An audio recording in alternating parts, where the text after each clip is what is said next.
Welcome back to another 5 Fact Friday. I know it's been a minute, so let's dive right in. Today we are talking about Johnnie Walker, and more so the brand than the person, because the brand is a little bit more interesting than the person. Let's go.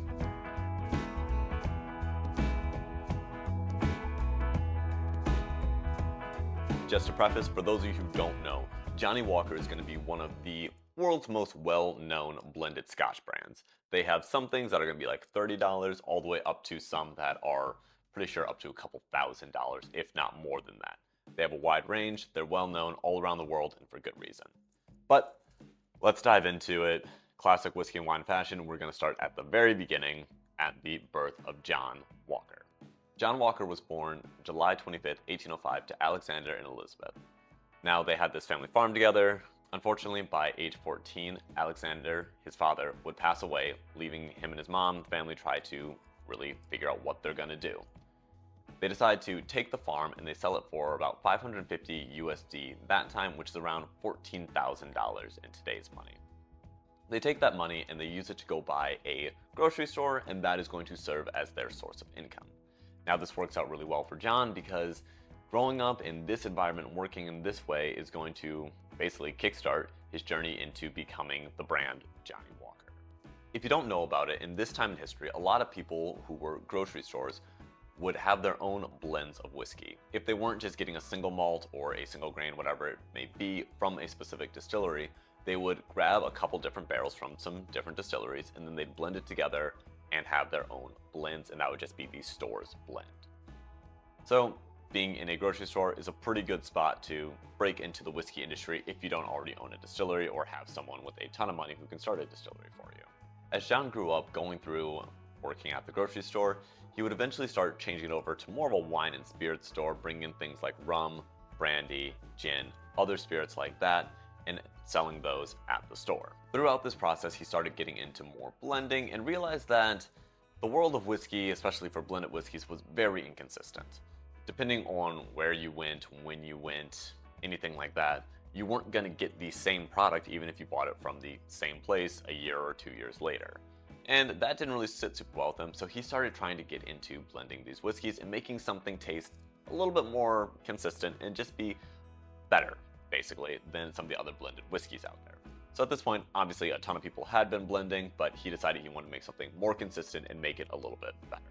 By 1850, they would eventually have a good whiskey that they'd be able to sell, and that was going to be, I'm gonna pronounce the name wrong, Kilnarick whiskey. I will spell that out up here because I'm most likely pronouncing that wrong. And then a couple years later, they were actually selling about 100,000 gallons of that whiskey a year, just doing really, really well for themselves. But as time and life has it, just a couple years prior to them doing super well, so in about 1857, Johnnie Walker passes away. Now, this was kind of odd to me that the guy who the whiskey is named after had a very short part of this story, but it will make sense. When John passes away, he passes the business on to his son Alec, and Alec takes the whiskey and renames it to Old Highland whiskey. So we're not at Johnnie Walker yet, we are at Old Highland whiskey. Now, this base level of it is actually what's going to serve to be the original recipe and the original idea for Johnnie Walker White Label, which we don't see much anymore. That was kind of phased out a long time ago. Over the next 30 years or so, we'd see the birth of John Walker and Sons, so we're starting to lean towards that Johnnie Walker. Not sure if you guys can hear this. There's a helicopter flying over me. We live near a hospital, so someone's getting light flighted in. Anyways, where were we? Yeah.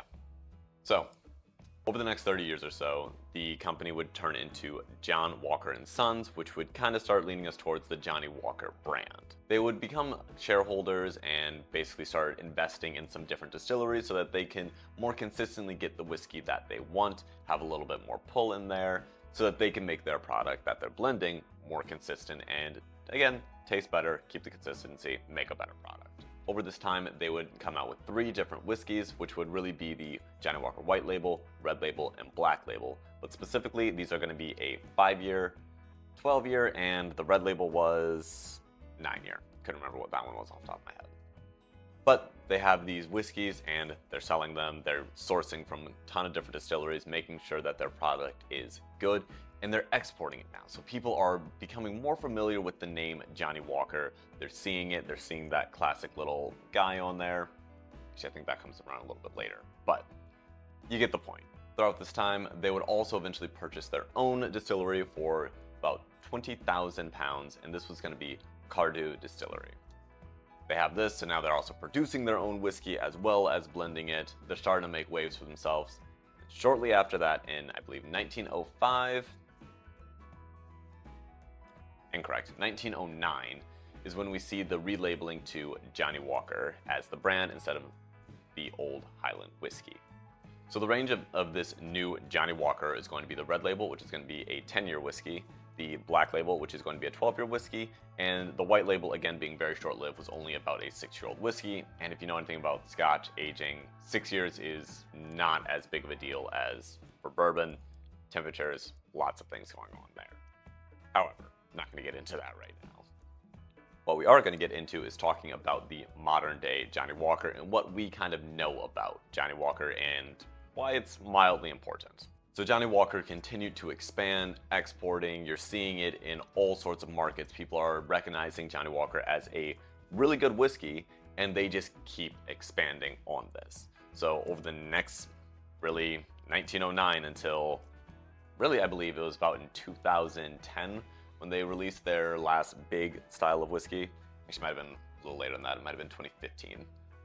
But the point is, they're still doing really awesome things. So you see the entry of Johnnie Walker Blue, Johnnie Walker Blue Anniversary, Johnnie Walker Gold Reserve, Johnnie Walker Gold itself, Johnnie Walker Green, all of these newer styles of Johnnie Walker that are elevating the taste, that are a better quality, that have more aged whiskey in it, that is just gonna be an older whiskey, tastes better, all sorts of things to make it more expensive. Now, there's going to be a lot of people who are going to argue that just because it's that expensive, is it actually that good?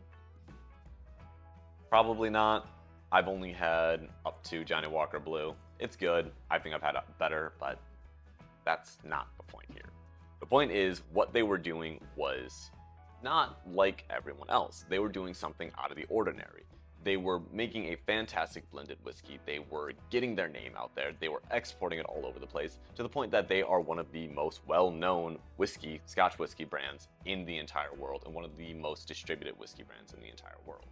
Now, because they are so well-known and a lot of people just see this as a blended Scotch, they think it's either a gimmick, that it's budget whiskey, that it's not actually that good, that they're just charging an excessive amount because they can. That might be the case for some of it. But they are still a very good entry whiskey for someone who's trying to get into Scotch. If you have someone who doesn't really like Scotch or has never had it, and you give them a Islay Scotch, or you give them just a Highland single malt, they might not really enjoy that. But when you give them a blend that's going to have a ton of different flavors being pulled into it from different distilleries all over Scotland, you're going to end up with something pretty nice. Now, there are a ton of other blended whiskeys out there, and again, there are people who were doing blending long before Johnnie Walker came onto the scene. However, what Johnnie Walker is producing, the consistency of it, how readily available it is, it makes it a very good whiskey to just try. But if you're going to take anything away from this video, just take away this. Johnnie Walker started out as a farm kid who moved to be a grocer and decided he wanted to start blending whiskey, handed that off to his son, who handed it off to his son, and eventually made a brand called Johnnie Walker that is one of the most widely distributed and well-known Scotch brands in the entire world, and for good reason. So if you haven't tried it, I recommend at least trying it. And if you hate it, you hate it. But if you like it, there's a lot of room to play around in the world of Scotch. Cheers, guys. Have a good weekend.